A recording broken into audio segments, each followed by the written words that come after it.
Hi everyone, hope you're doing well from wherever you're watching this channel, depending on your time zone. Now today, the National Assembly has officially started the discussion on the 2023 financial bill. This is what is going to determine what next for all Kenyans. Whether we are going to go into that impunitive life of being overtaxed, or if there is amendment that is going to take place on that bill.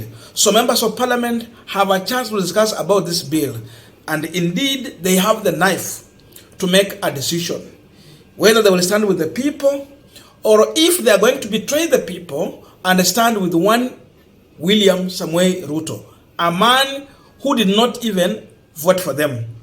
If there is a member of parliament that Ruto voted for, you are Eldoret.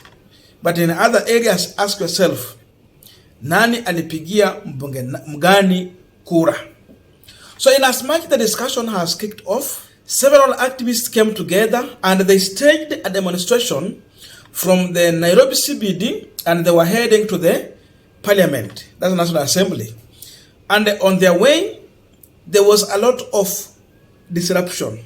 Unajua, kuna tofauti ya maandamano ya vurugu na maandamano iliyo vurugwa. If you ask Okio Mtata, can explain that one to you. So we are seeing peaceful activists demonstrating to display their anger, feeling, and reaction, their own view on this bill.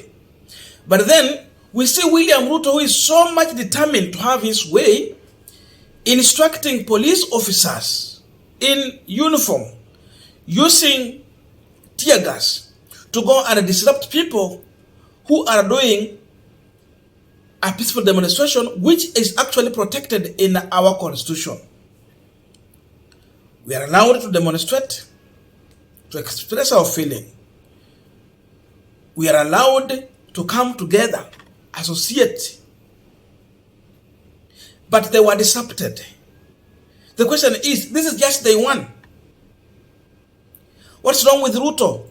Kama yeye juzi tumeona akipigia wabunge kelele, akiwasurutisha, akiambia anangoja bila taona vile hiyo bill wale watapiga no. But then he did not stop from there. Now he's going for the common mwananchi to silence them so that they cannot speak their mind on that bill. These are some of the views you can see in the plank that they were carrying here. They have a message really. The poor cannot sleep because they are hungry, and the rich cannot sleep because the poor are awake and hungry. No to overtaxation, lower cost of living. They just had a good message. Ushuru wa uchungu. You could see that is it. Poverty is man-made, and indeed Ruto is making poverty in Kenya. He is manufacturing poverty in Kenya. So you could see these are just people who are peacefully demonstrating. But look at this video on how they encountered with the police officers.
Wachana naye.